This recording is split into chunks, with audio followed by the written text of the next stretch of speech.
welcome everybody. I'll introduce myself. My name is Barbara Cooper, and I'm going to be the new chair. I'm just going to let you know we're not going to have time to do all the things that we normally do because April Sims has to come a little earlier and leave a little earlier. So that's kind of made things a little bit different, but that's going to work fine. And we're just so lucky to have both her and Osta come today and talk to us about redistricting. If you look in your chat, Carol Sullivan put something down for the League of Women Voters. So we can talk more about that, but just to be aware that they're going to have also a redistricting program. So Brad Clore is going to be our Zoom support person from Skagit County Dems, and he's going to be handling a lot of the muting, the unmuting, and any technical issues. So that is wonderful for me. If you have any problems, please raise your hand and he can come in and help you out or put something in the chat for him. So just to let you know, the meeting is recorded and it will be on a YouTube. So be aware of that. Zane Butler will be making a YouTube and you'll all get a YouTube connection probably within a week. And so if you know people who will be interested but miss the meeting, you can just pass that on to them. We're going to have two presenters and then we'll ask questions at the end. That way it's a little less chaotic and we can get a better picture of what exactly they're going to say. Right now, I'm going to turn the meeting over just for a few minutes to Corrine. She has a couple of things to say and I'd like her to do that. And so Corrine, are you available to do that? First, I'm going to tell you about Patty Santangelo. Patty has resigned from our steering committee because she moved to an assisted living facility between Mount Vernon and Burlington, near her son and family. Patty had been part of the core group of Fidalgo Democrats for years. She was there when it used to meet at the Steelworkers Hall, and she had just recently joined the group when I joined in 2005, and she helped me get on some progressive websites. As far as I know, she never missed a meeting. She was there at all the marches and the rallies through the years and all the presidential campaigns from John Kerry to Joe Biden. She held up the Bernie banner with WIM every Sunday at the corner, both in 2016 and in 2020. She was a fixture at the corner every Sunday she could be there. She was always there at our revolution meetings for Bernie. She hosted our Obama Election Watch potluck party at her home in 2008 from 8:30 in the morning until late in the evening. And for years, she was the Democratic campaign sign headquarters for Anacortes. She was the precinct committee officer for her precinct for years. And on the Fidalgo Dem steering committee, she was the one who knew and told us about the resources in Skagit County. She was always the timer for our Fidalgo Dems candidate forums. I don't know whether she'll be continuing her role at Skagit County Democrats when the office reopens. For years, she's held down the headquarters with Shirley Vaskaya and Janet McKinney every Thursday afternoon. And she would bring bumper stickers and other Democratic materials to every Fidalgo Democrats meeting and give or sell them for Skagit County Democrats. Patty belonged to 22 progressive organizations, and as far as I know, attended meetings of all of them. Everything from Skagit League of Women Voters to Skagit Coalition Against Homelessness to Skagit Community Action and Project Connect. Her contributions to the Democratic Party and to the community have been huge, and I doubt that she's done. But if she is done, she can rest easy knowing she's made a difference in the world. Thank you, Patty, from all of us. Yep. And now I'm going to introduce Barbara. Barbara Cooper has lived in Anacortes since 1982. She and her late husband, Dennis McMillan, raised their family here, and she loves this community. She was a nurse for 33 years, 10 of those at Island Hospital, mostly in geriatrics. She was on the school board for 8 years, serving as its legislative representative. Barbara currently serves on the board of the Anacortes Senior Activity Center. She's a longtime member of Fidalgo Democrats and has served on our steering committee for many years. She has graciously agreed to assume the chairmanship of our organization, and I know she's going to do very well. So I'll turn it back to Barbara now. Okay. Thank you. All right, Corinne, thank you. And I want to thank Patty for all the things that she's done. I hope that she'll be able to join us soon again. I know the move was always exciting when you move from place to place. So hopefully things will calm down and she'll join us again. She's just a wonderful, wonderful person. And thank you, Corinne, for that. I'm going to do a quick thank you for Corinne. I don't know, taking over at myself, I just feel it's taking over for Corinne is almost an impossibility. She's been the a heart and soul, really, of the Fidalgo Democrats for 13 years. And I don't think that we would exist without Corinne and her leadership. She has just been the rock. And of course, we're expecting her to continue on and give us good advice and make sure we stay on the straight and narrow.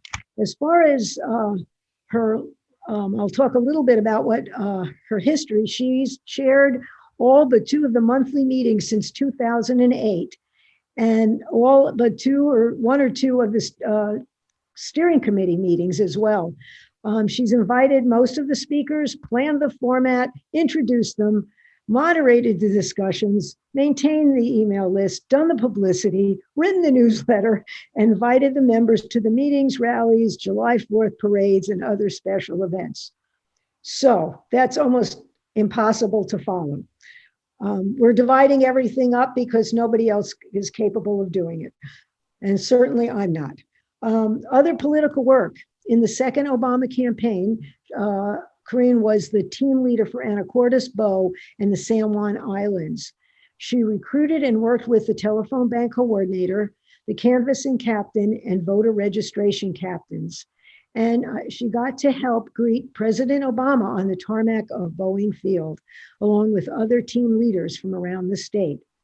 I served on, she served on the search and support committee to find local candidates and volunteered for Chris Litton, Andrea Dahl, Lori Gear, Liz Lovelit, Alex Rammel, Angie Hamala, and presidential candidates Bernie Sanders and Elizabeth Warren.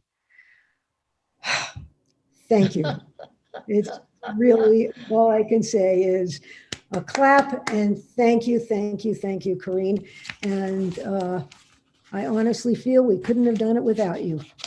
So that is that. Thank you. I don't know if we have a couple of more minutes, and I wanted to make one other announcement. I don't know if any of you knew Jenny Wolf. She died on December 30th. She was a real activist for social and environmental issues, and she lost her battle with Parkinson's disease.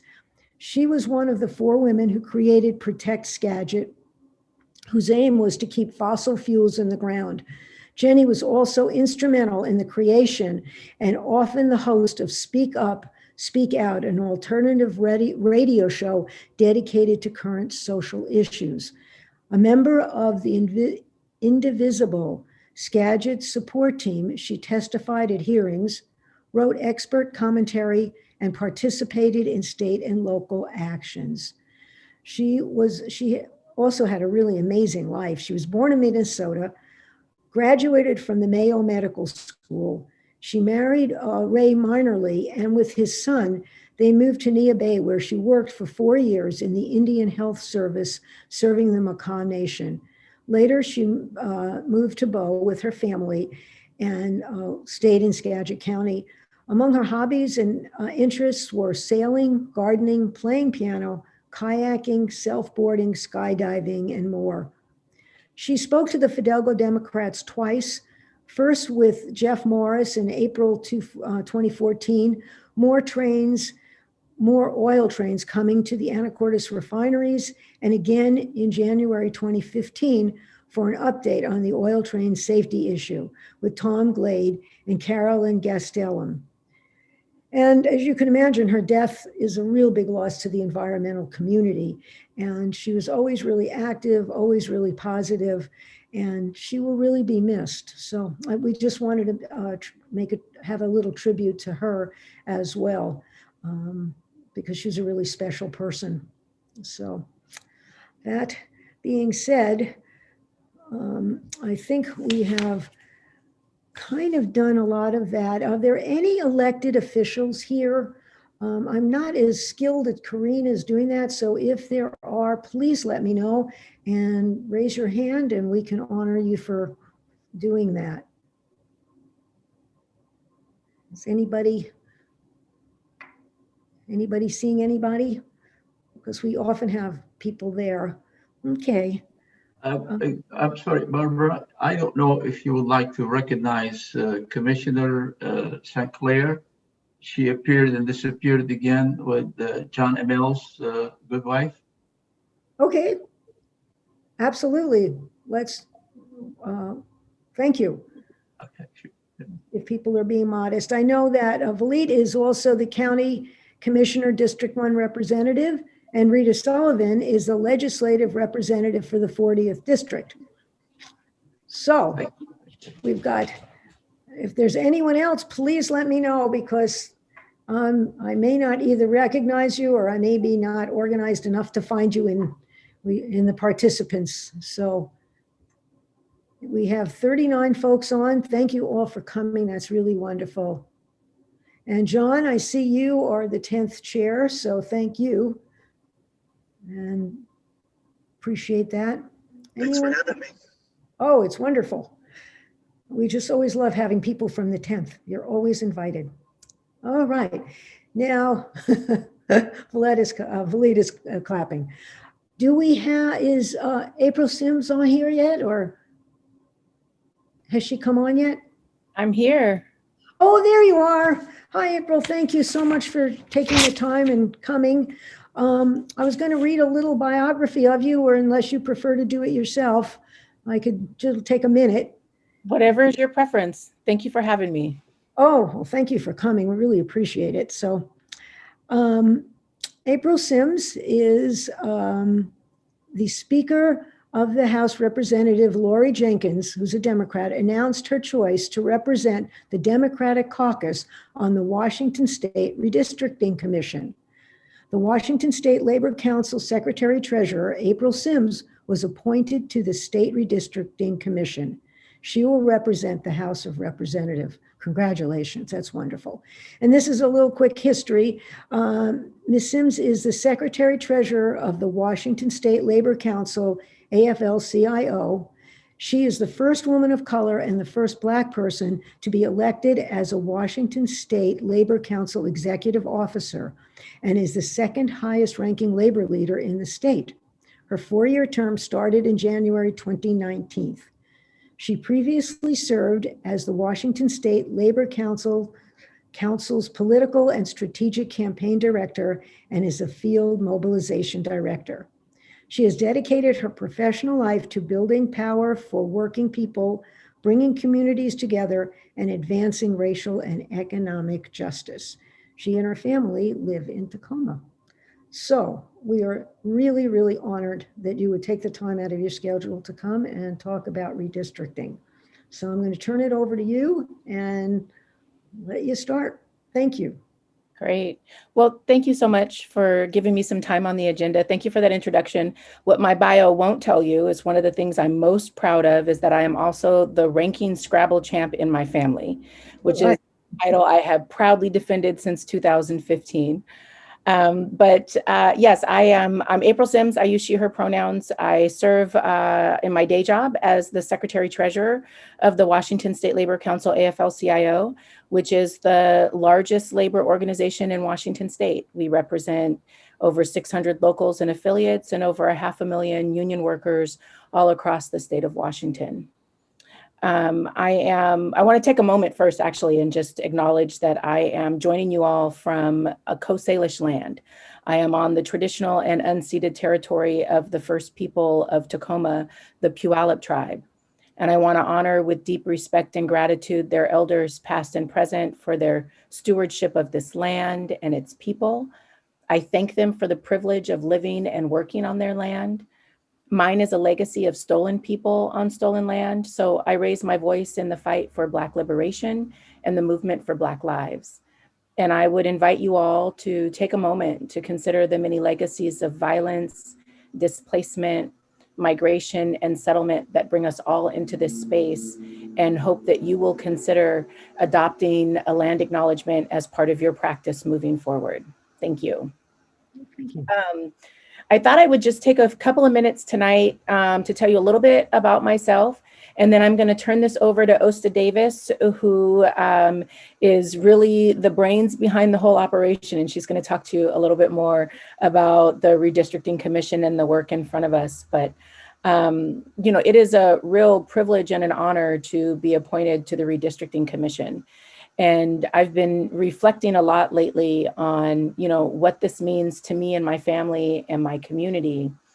And, you know, thought I would just share with you a little bit about my background. My grandparents were sharecroppers in East Louisiana, which means that they, like all of the generations before them, picked cotton just to survive.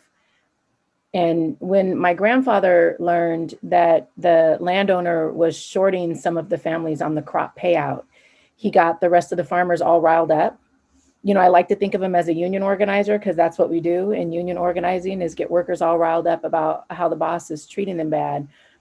But as you can probably imagine, the landowner didn't appreciate that much. So he sent some men to the house, and they drug my grandfather out to the whipping post, intent on making an example out of him. Now, my grandfather was a proud, big, strong man, and he was able to escape, but he did that narrowly. You know, he pulled what my aunt would always refer to as his Texas Jack, which was this knife he would keep tucked inside his right boot. But he knew if they found him, they'd lynch him for sure. So he and my grandmother and the children went into hiding.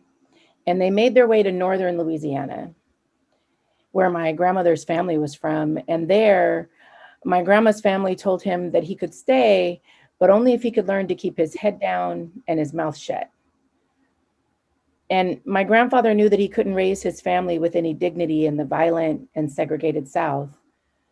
And he dreamt of a better life, not just for him, but for his children and his children's children. So he left my grandmother and the kids in the safekeeping of her family, and he migrated to Washington in search of social and economic justice.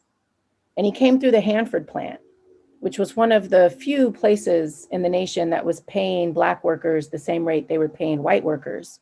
So he was able to raise enough money, save enough money to gradually send for the family. But Pasco was a sundown town. So while he had economic dignity, he still didn't have social dignity and social justice.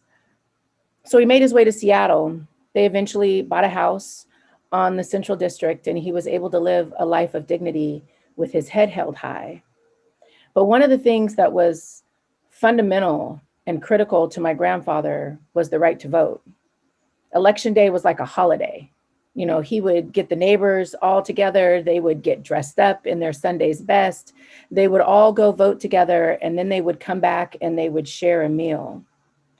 And I think about that as, you know, I think about the work in front of us as the Redistricting Commission and what it means for everyone to feel like their vote makes a difference, and what it means for everyone to have voice and access to democracy.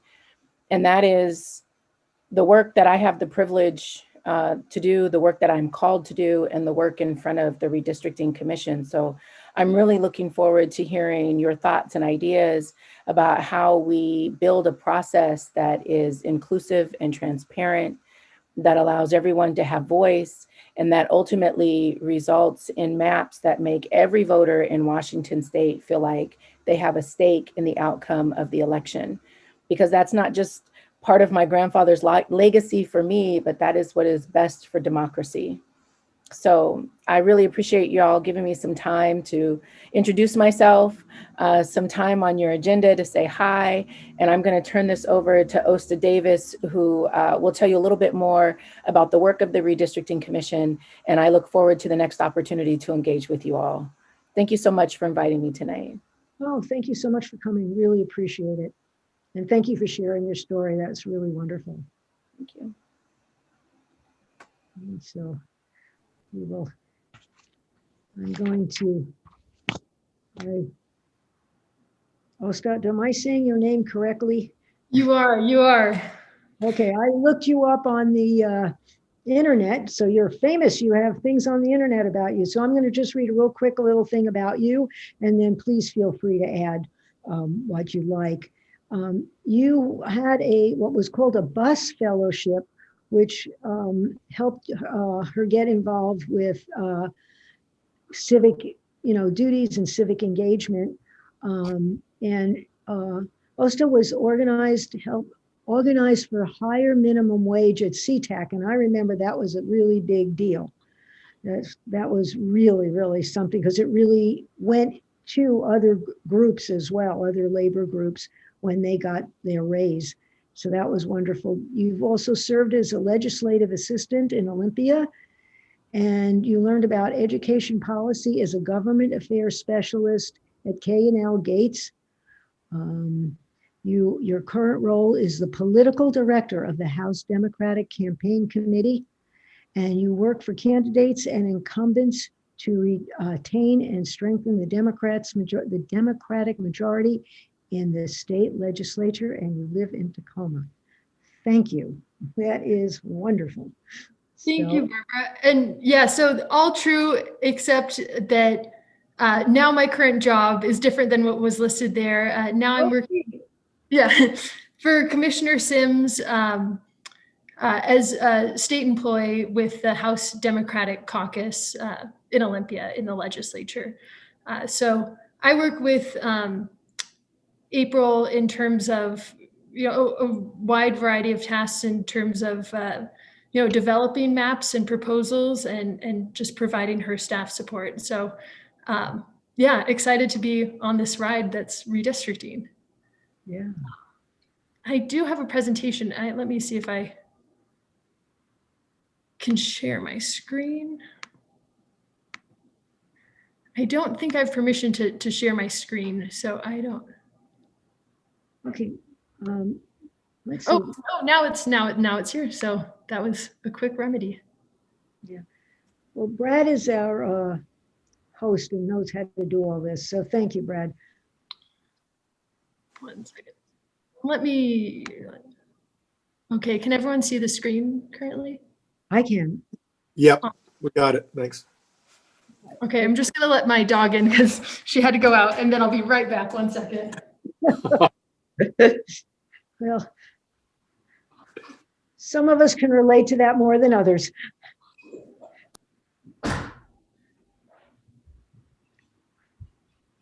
Okay, I'm back, and she's a puppy, so it's like, okay, got to take advantage of her going outside. I'm going to give a brief rundown about the Redistricting Commission, but again, happy to take questions at the end or, answer any questions as they come up. First off, just the basics. What is redistricting? Redistricting is the process of redrawing voting district boundaries. It occurs every 10 years following the census. Why redistrict?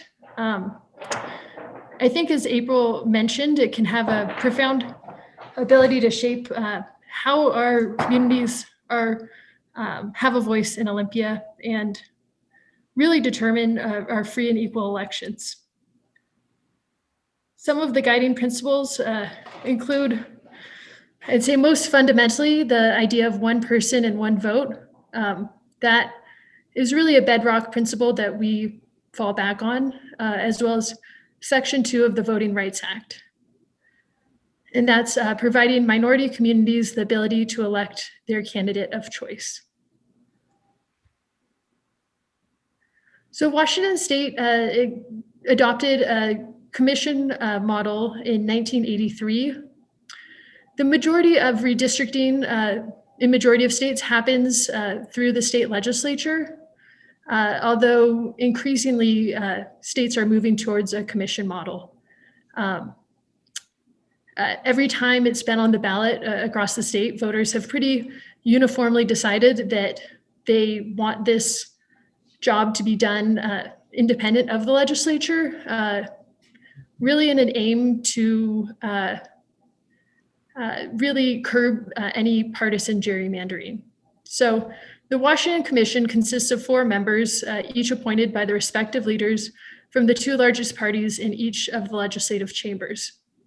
So April Sims, as noted, is appointed by Speaker Jenkins in the House, and there are 3 other commissioners, Brady Walkinshaw in the Senate, as well as Paul Graves in the House for the House Republicans, and Joe Fain for the Senate Republicans. And then once those commissioners are appointed, they convene and appoint a 5th nonpartisan, non-voting chair to really help facilitate the process. In order to be a commissioner, you may not be a registered lobbyist or have served in elected office in the past 2 years. I believe also you are not allowed to run for office in the 2 years following the drawing of lines for obvious reasons. Redistricting criteria. And so in addition to the principles mentioned before, this is the redistricting criteria that's set out in our statute in Washington State. Many of these criteria are similar across the country, although not every point is. I think the first and foremost is equal population. 10 years ago, I believe the population deviation was about 3 people per district.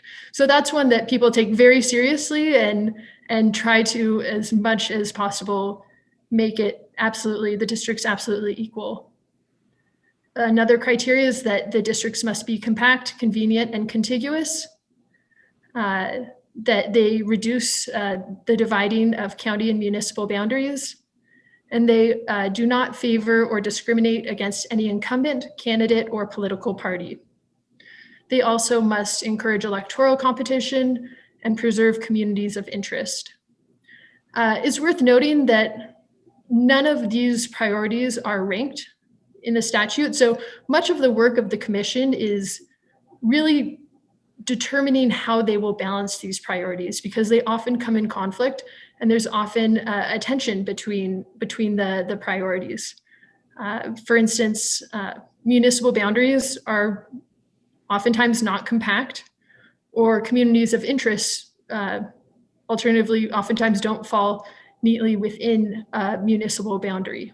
And so those are all decisions that the commissioners will make to help determine how they will draw the maps. I'd say that equal population and contiguous are the 2 most clear cut out of those. Even ideas about what is compact can be up for debate slightly. And actually even the idea of a contiguous district, and contiguous means connected all the way through, either by a highway or by ferry, though obviously islands that are not reachable by ferry are also included in that definition of contiguous.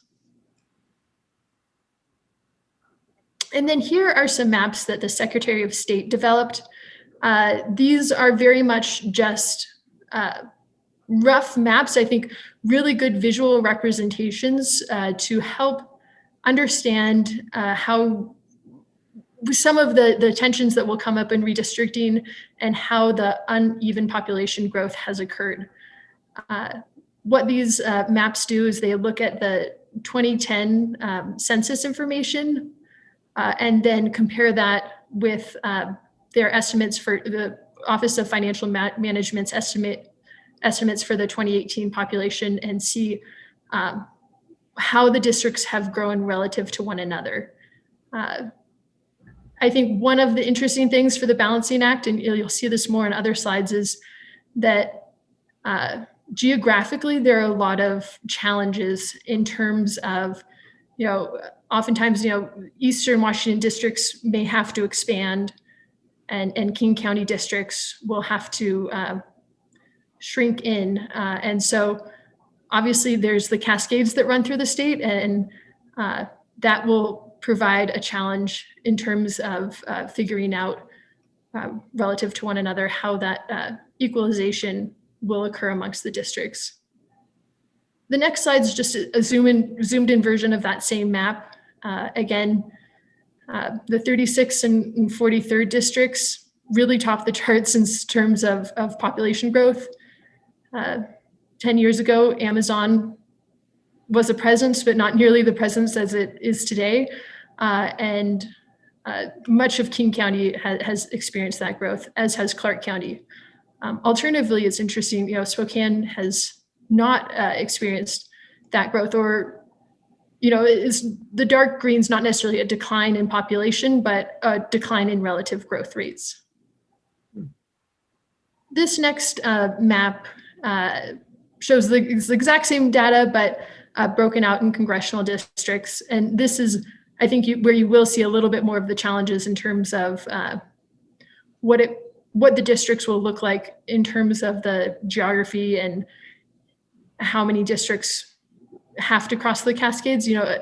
We talk about communities of interest, but I think also geographic barriers provide natural communities as well. Again, these are very rough maps, and from 2018 to 2020, much of these trends have accelerated, and the census will hopefully provide a much more comprehensive look at the numbers, but interesting nonetheless. And then finally, adopting a plan. So at least 3 out of the 4 voting, so partisan commissioners, must agree to adopt a plan.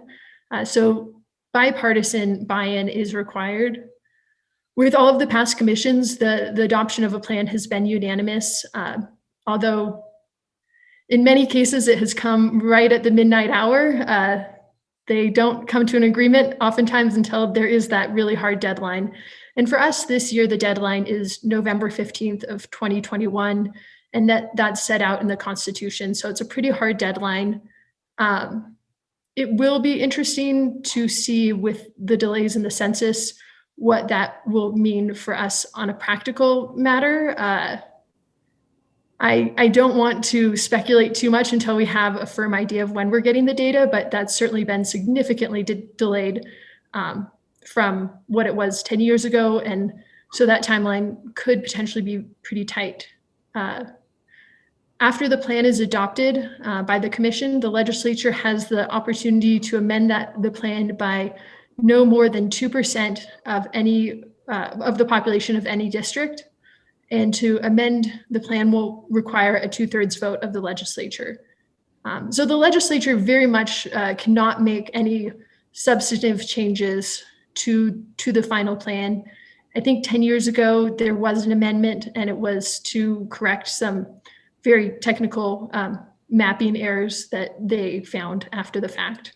And so it is very much an independent commission.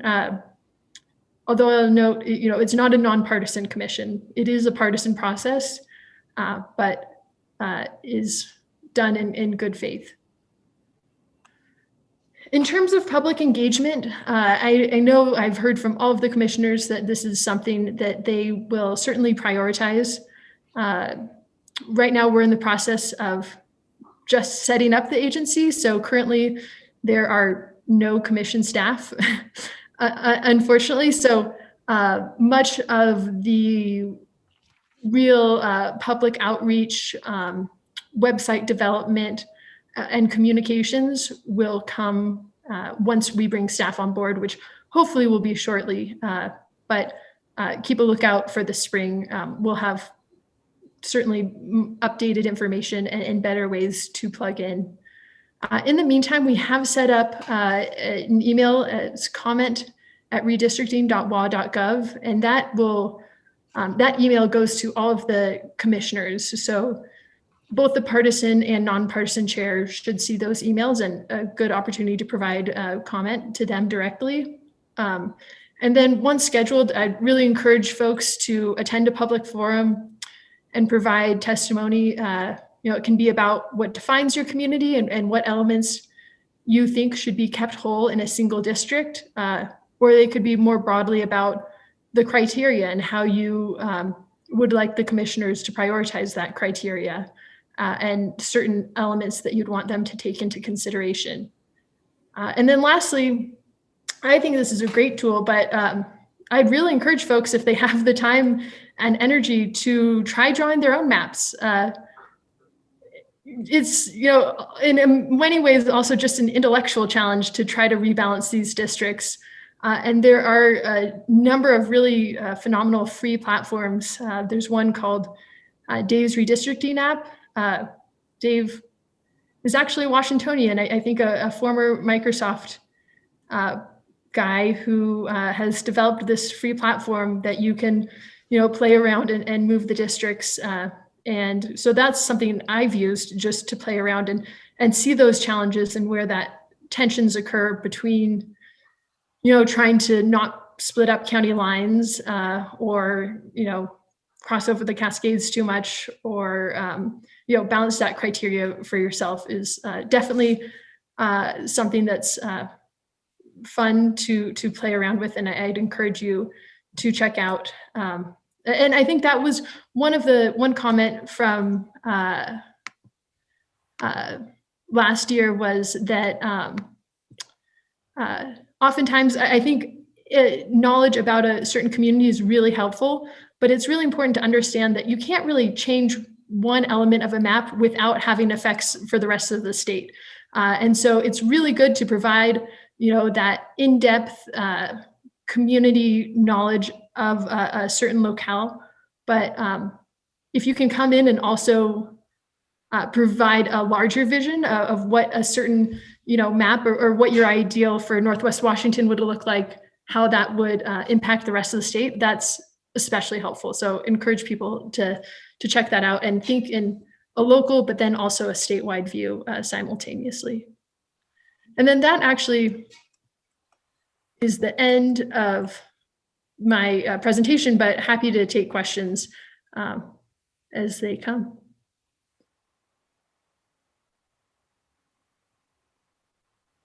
Okay. So what we usually do is we totally welcome questions, of course, and we encourage people to use their screen to raise their hand, and I'll look and see if I can find you and call on you to ask the question. So this is my first time doing this, and so let's hope that I can get it together to do that. I see that Deborah, which is Sarah, has raised her hand, and there she is.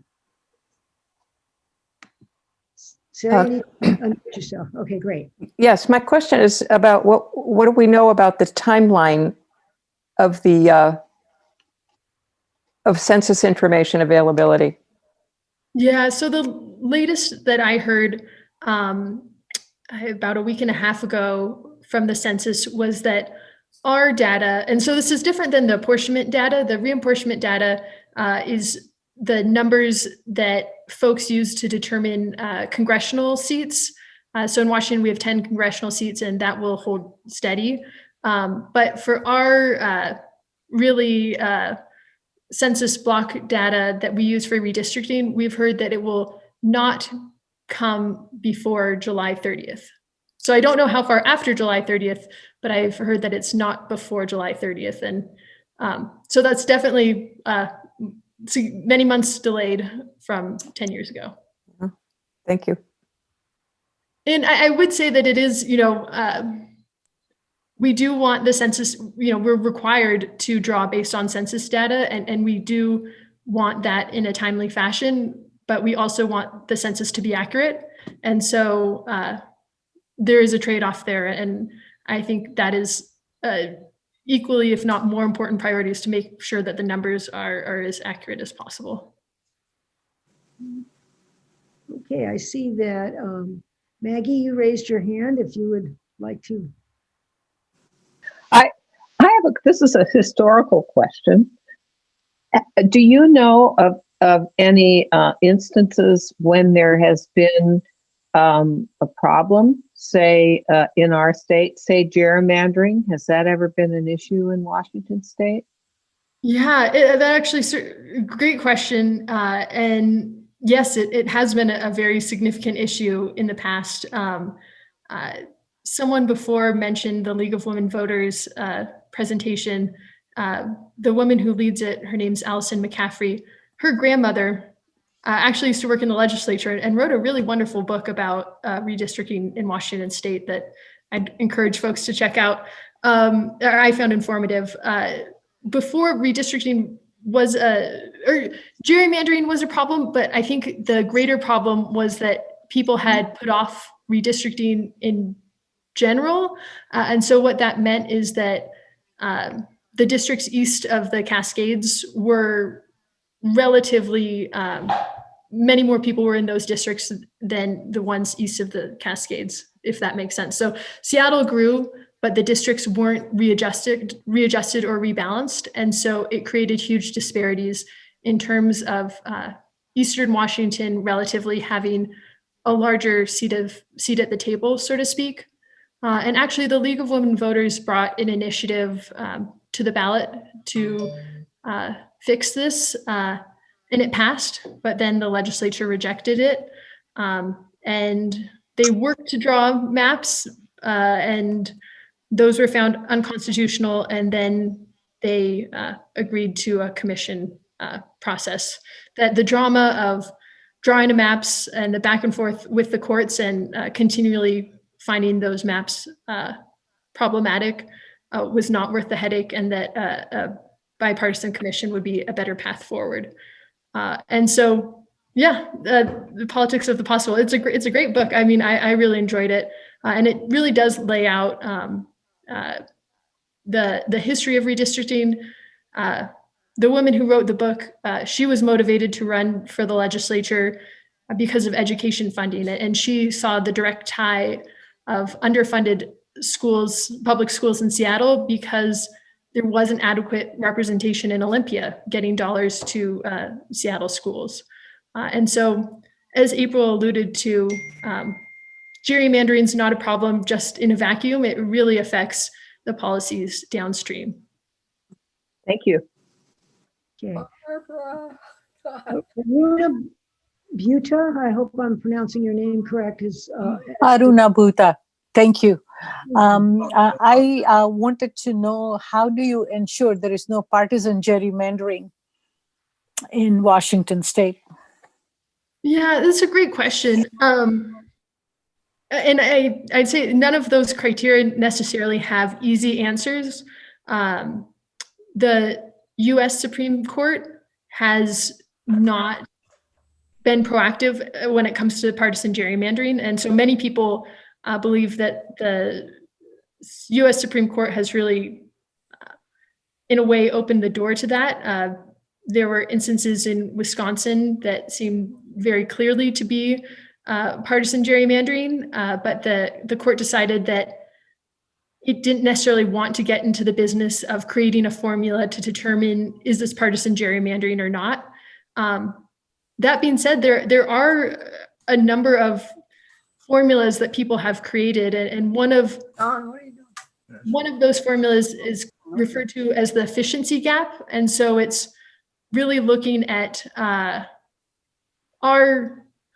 many votes are wasted, and is that the equivalent? So, are Democrats packed into very few districts, or Republicans not? And it's looking at balance that way. So there are, many measures out there that we'll be looking at. None of those are required in our statute, but there's certainly things that we'll be taking a look at. Our commission, because it's an independent commission, it's less volatile in the sense of, the party that's in power in the legislature has, doesn't have any more influence over the process than any other party. And so that helps balance it out. But it's something to protect against and to consider. Right now, there's no set formula to determine, how partisan it is, something gerrymandering.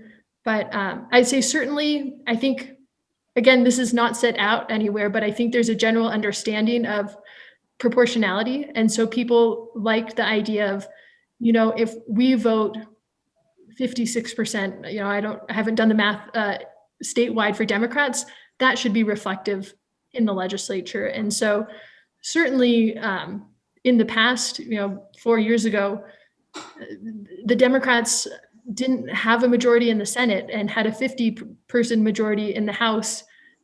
Meanwhile, the state is voting 56% for statewide officials. And I think many people would look to that as a sign of not being fair on a partisan level.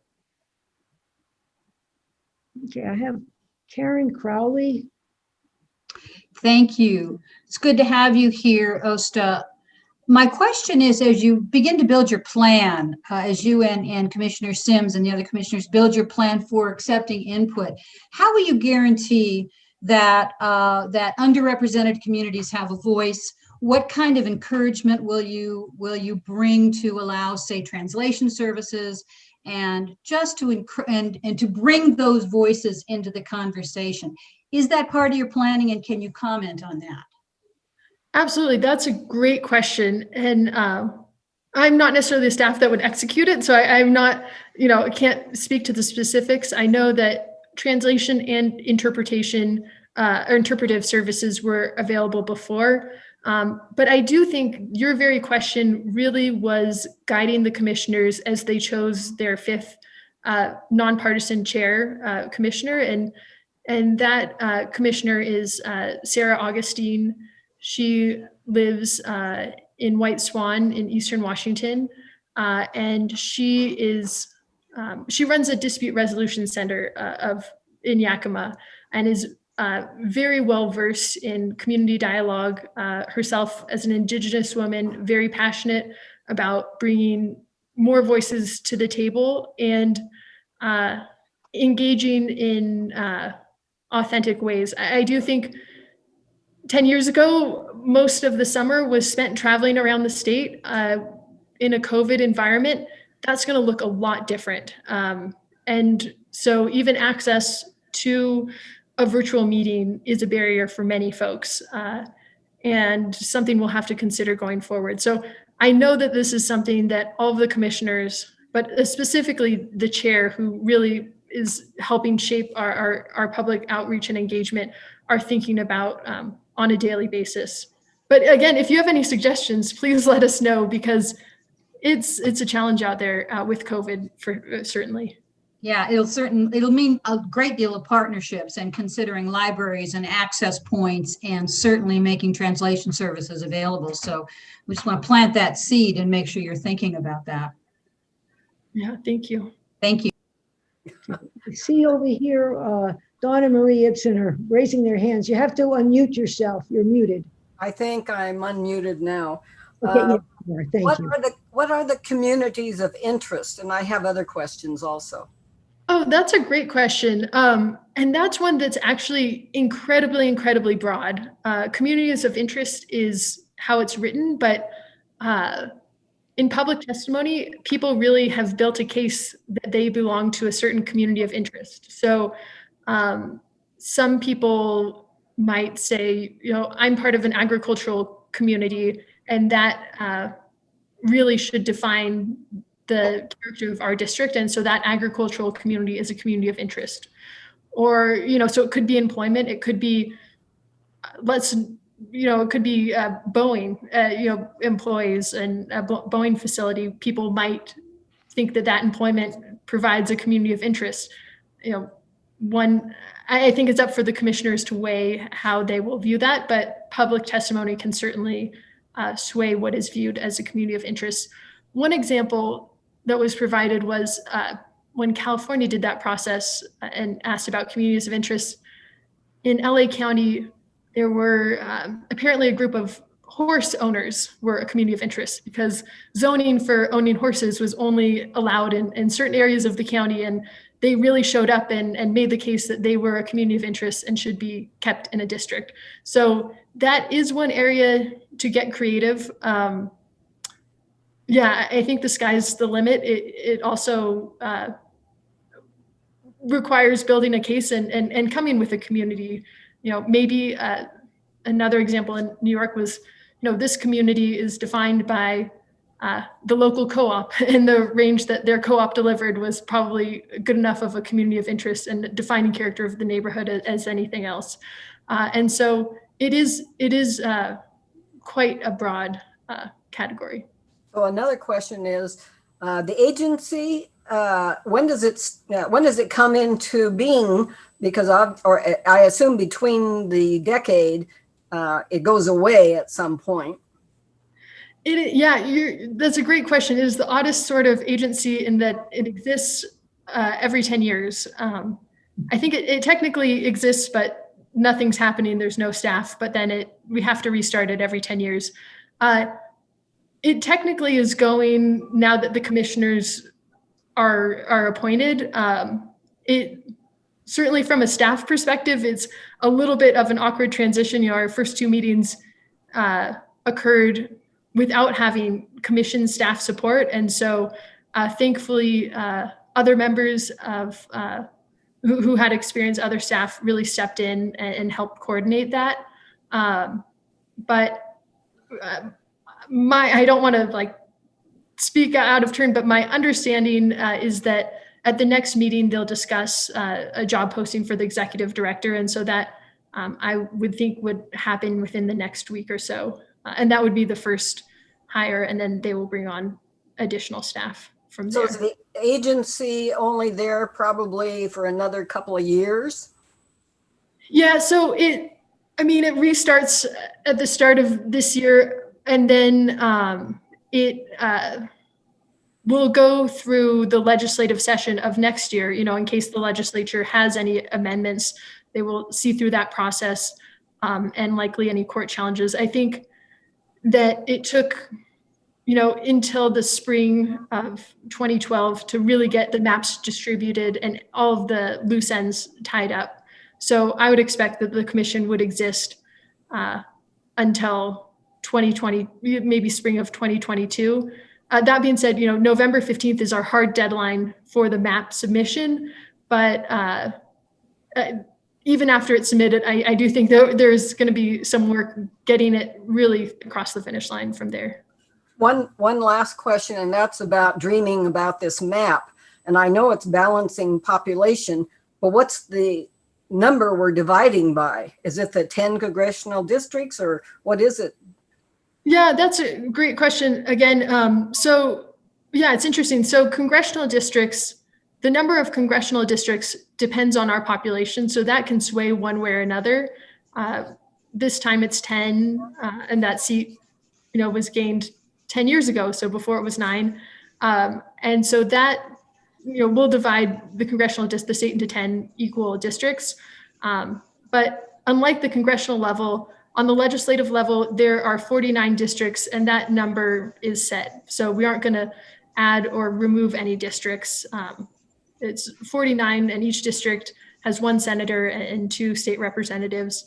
And so really then our goal is to rebalance the population within those 49 districts, but it's not adding or removing districts. Okay. Also, would the oil refinery fall into the category of the interest? Other people too. Yeah, no, and hey, it's 2 people on one, so it's fine to have more questions. It could. I think there's a case that could be made. Again, the group, I don't know if it's directly associated with the League of Women Voters, but other work that Alison McCaffrey's done is looking at a variety of factors, and one is employment is certainly a defining characteristic, as are, I think another proposal looked at watersheds, and if a watershed, could define a community, and so I would think so. And again, I think we can define communities of interest, but then it's still up to the commissioners to balance the prioritization of that. So even if you can make a case that this is a community of interest, maybe that will come in conflict with county or municipal boundary or some other consideration. Okay, I was going to move on. Marshall Goldberg has his hand raised. Marshall? Yes, hi there. Marshall? I originally had my hand raised because I kept seeing Marie Ibsen wave her hand, and I thought someone should speak up for Marie, but I think she spoke up for herself, Marie. So I'm glad you got a chance to ask your questions. I do have one little question, and I'm curious about your opinion on this. Some time ago, there was an interest in making that fifth commissioner nonpartisan, but a voting commissioner. And the thought was by having 5 voting commissioners that there would be the inevitable situation where you could break a lot of ties, where the commissioners, 2 commissioners on each side can't make up their mind and can't compromise or whatever, but having that 5th one break ties would be very valuable. What do you think about that? That's a good question. And I think one thing we've seen, especially with the last round of redistricting, is that not all commissions are created equal. A lot of states have moved to a commission model, but there's a significant amount of variation amongst the commission structures. And I believe it's Arizona that does have, independent voting members on their commission. And I think that's an interesting idea. I think one challenge, and was honestly a challenge for us even choosing a non-voting chair, was that in the polarized environment we have now, it's really difficult to find someone who's independent. And as is the case in Arizona, I think when they had an independent commission, there was a lot of public outcry because I think people viewed that person as partisan in how they were acting and didn't view them as truly independent. And I don't know if that's inevitable or if that, how to weigh those considerations. I think, it would be good to have the non-voting chair, as involved as possible in terms of facilitating. I don't know, it's an interesting idea. Other states have a fully, almost like a lottery system where just citizens put their name in the hat and they are selected to be on a commission. So it's not appointed by the legislature, but a little bit more random in that way, and that's another option. I don't know. I couldn't say one way or another how the dynamics would work to have that 5th person as voting, but I would say it's really hard to find people who everyone agrees is truly nonpartisan or independent. Thank you for that answer. Thanks, Hey, Barbara, Brad made me a co-host, which means I can't raise my hand. Oh, okay. Well, I have, if you. Let's take Carol first. Oh, okay. I was going to, I'm looking down here. Shay sent me a message that she would like to ask a question. Shay? Thank you, Barbara. Thanks for all this information. With the increasing polarization and partisanship that we see, I know nationally as well as in Washington State, we have relatively few competitive legislative districts. And I'm just wondering whether you have a feeling yet, obviously you don't have census data and it's just very early, but I'm wondering whether there's any realistic hope that more of our districts will become competitive, and just wondered about your thoughts. Yeah, that's a great point. And I think the idea of competitive districts is definitely something that has been more in the public discourse.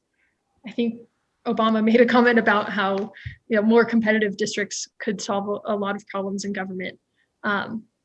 One of the difficulties with the lack of competition or the seemingly decrease in competitive districts, it's interesting because the maps that we've been using for 10 years, a lot of the districts that aren't competitive were quite competitive just 4 years ago and now aren't. And so a lot of studies have looked that the lack of competition is often a reflection of mobility and self-sorting more than anything else. And so if folks, Democrats and Republicans, were evenly distributed across the state, no gerrymandering could ever occur, but that's obviously not the case. I think it's hard to judge what's competitive, and especially with the top 2 primary. you could make the case that every election is competitive.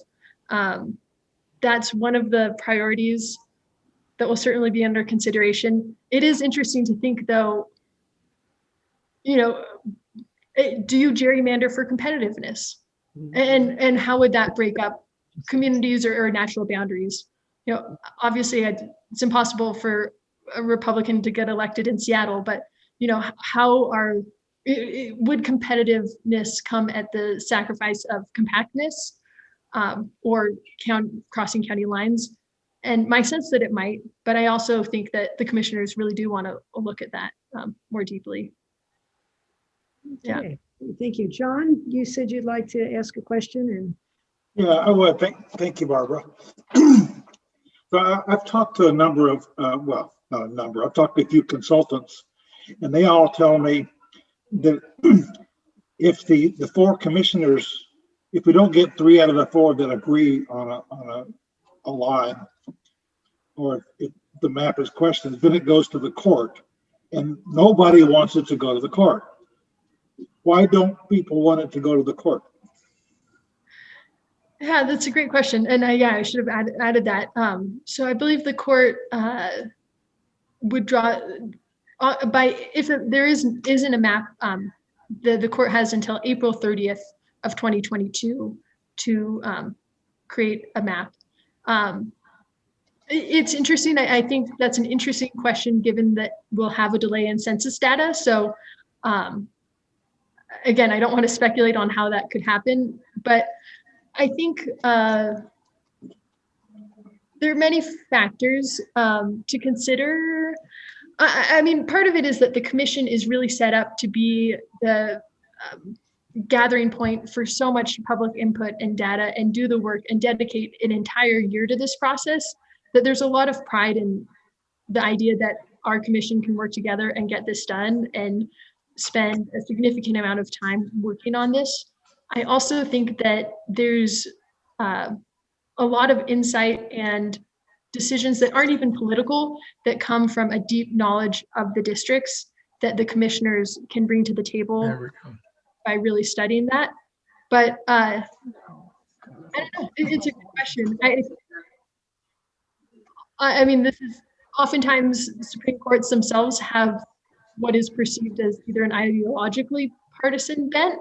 And so I think that certain groups might be less inclined to have a court draw a map than others. another person. In a sense, I guess it's the commissioners giving up.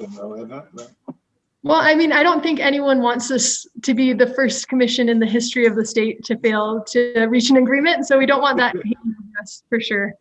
Okay, Alex Buster. Alex, do you have a question? I see down here to please call on Alex. Yes, I do. Okay, wonderful. I have a couple of questions, although I think they're tied. One is, how often will the Redistricting Commission be meeting? Are all of the meetings open to the public? And in terms of the documents that the commission will be reviewing and considering, will all of those be public documents? And if there are meetings that are not open to the public, will there be minutes that the public will be able to see of those meetings?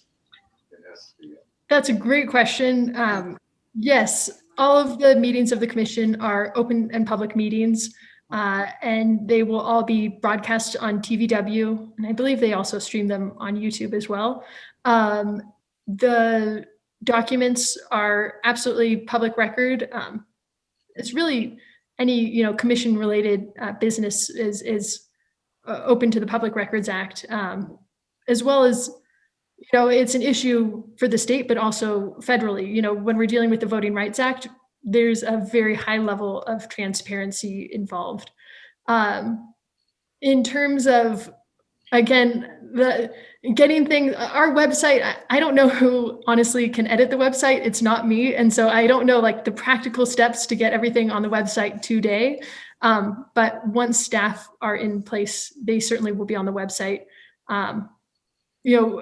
The Open Public Meetings Act is taken very seriously, and it's on a level in which we aren't posting our executive director job announcement because the commissioners cannot, coordinate on an email chain because that would violate the Public Records Act. So they aren't making edits back and forth on a joint, executive director job posting because that would have to be held at a public meeting. So, yeah. Okay, well, thank you. I'm aware of those acts, and I just wanted to make sure everybody knew that they were all public and everything would be transparent. So thank you very much. Thank you, Alex. Okay, I don't see any more raised hands or any more in the chat, but that could be because I'm missing something. So is there anyone else who has any more questions? Hello, this is Aruna. You mentioned about commissioners' deep knowledge of the district when drawing the maps and such, but you don't have anybody from the east side of the mountains as far as the commissioners are concerned, except the non-voting member from Yakima. So do they also connect with the state auditor? I mean, the county auditor's office, or, I mean, can you just elaborate on that? Yeah. So a part of the soliciting public input is also reaching out to all of the local auditors. In a sense, because we are working in voting districts that will very directly impact them, and they will have to really be the ones executing our maps and developing the precincts that will come after the maps are drawn. Our non-voting chair is from Eastern Washington. 3 of the 4 commissioners are from King County. Commissioner Sims is from Pierce County, so she's an outlier there. Part of what we'll do is, rely on reaching out to the county auditors and public, and also as the legislature, I certainly will lean on, our legislators' knowledge of the districts as well, in concert with obviously public comment. Any other questions from anyone here? Barbara, real quick, Osta, are you able to share your presentation material? Yeah, absolutely. Maybe, should I just send that to Rita or Barbara, and maybe they could send that around? Yeah. Okay, why don't you send it to Rita, and she has the Fidalgo Dems mailing list. The other thing that we have is it'll all be on YouTube, and everybody gets a link to the YouTube video. So if they wanted to watch it, they could watch the whole meeting if that was something they were interested in doing. But you could talk I to want the PowerPoint. What's that? I want the PowerPoint because I may have to present this myself. Oh, okay. Well, I don't know. That might be something you and Osta want to talk about. Or, Okay. That would be a different thing. So, all right. Looks like we've got all the questions answered. Thank you so very much for coming, and really appreciate your time, and your knowledge of this is really quite interestingly spectacular. So thank you for doing this. It sounds like it's a tremendous task with a lot of maybe not so pleasant aspects to it, with people discussing what they need and want. So thank you for doing it.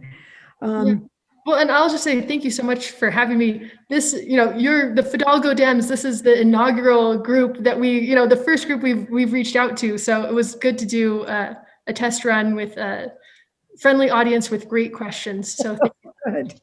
Thank you. I want everybody to look in the chat. If you don't, and you want another presentation, Carol Sullivan has put in the chat about the League of Women Voters. And if you don't want to write all that down, just go to their website, the League of Women Voters in Skagit County, and they have listed all of their programs, but they have listed specifically their redistricting programs. And so that's another thing to think about. Because of the time constraints, I did not introduce our steering committee or discuss our questionnaire. We did a questionnaire and got about 50 people to respond. And we'll do that the next meeting, because I think we're kind of moving towards the end. So is everyone feeling that they got their questions answered and they're feeling okay about getting together. We can all stay on and have a chat afterwards if you'd like, if people want to go. But if there are some people that would like to stay on, I'm going to be staying on for a few minutes. So please feel free, and we can talk about some things that are going on. And I'll leave it up to whoever wants to do that. And Brad can help us do that. And I want to thank Brad so much for being the host and helping me through this and making it much more relaxing and easy for me. So thank you, Brad. Well, you're very welcome. And Barbara, you did swimmingly. Okay, thank you. You're very kind. So anyway, we still have a few people on. Do we want to continue talking in general, or do we have anything specific that we'd like to bring up about Skagit or the 10th district or any of that? Because I think that was a very informative meeting, Barbara. Yeah. I know it's a complicated issue, and frankly, I lack a lot of knowledge about it, but it's certainly very, very informative. Thank you for putting it on. Thank you. Very nice. And I think also did a great job explaining everything. Yes, You were very you nice. really did, because it is not an easy topic, that's for sure. And Barbara, Barbara? Yes. I want to tell you, you did fine. Oh, you guys are so sweet. Thank you so much. Very nice. Really appreciate it. So Barbara, this is John O'Malley. And I would like to get the feeling from the group about one area of the boundary between the 40th and the 10th. It looks like it is very much was gerrymandered. I believe there was an elected official in Mount Vernon that was representing the 40th. This is why the 40th dips down in and captures Mount Vernon and it goes back up again. So what is it is there's a chunk out that's the northern part of Mount Vernon. So I was wondering what the general feeling is about that. Osta, do you have any idea about that? Why it was divided the way it was? This was done 20 years ago. I have heard that our Skagit County's been divided along rivers, as has all rural counties. I don't know about gerrymandering or if, it was tilted one way towards the 40th or not. I think it's something we all need to work on going in the future, not looking backwards. Okay. All right. Lynn, I see your name is coming up. Do you have a question or do you want to talk about something? Well, that was me speaking. Sorry. No problem. I was just going to say, they do try to accommodate current legislators when they draw the lines. Right. So Jeff Morris was in the northern part of Mount Vernon. Prior to that, Dave Quall was in the southern part of Mount Vernon, and that was incorporated in the 40th district lines. It's not 100%. There are plenty of legislators who have been moved into a different legislative district, current legislators, and then they have to run in their new district. Exactly. Yeah. Yeah, but when possible, they do try to accommodate the current legislators. Okay. Sometimes it's just too egregious; they can't, but they try. Good. Okay. Well, looks like we're really on a compressed schedule with not getting our census data until, was it July 30th? And then having a hard deadline of, what was that, November 15th? Yes. That's very aggressive. Hopefully, I wish them much luck. Glad I'm not doing it. Okay. I bet they got some pretty cool software to use, though. Oh, yeah.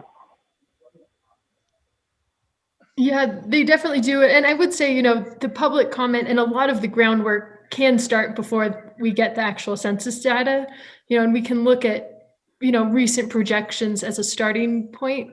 But yeah, it was certainly compressed timeline. And to the earlier point, it does say that they aren't allowed to either favor or disfavor or discriminate against an incumbent.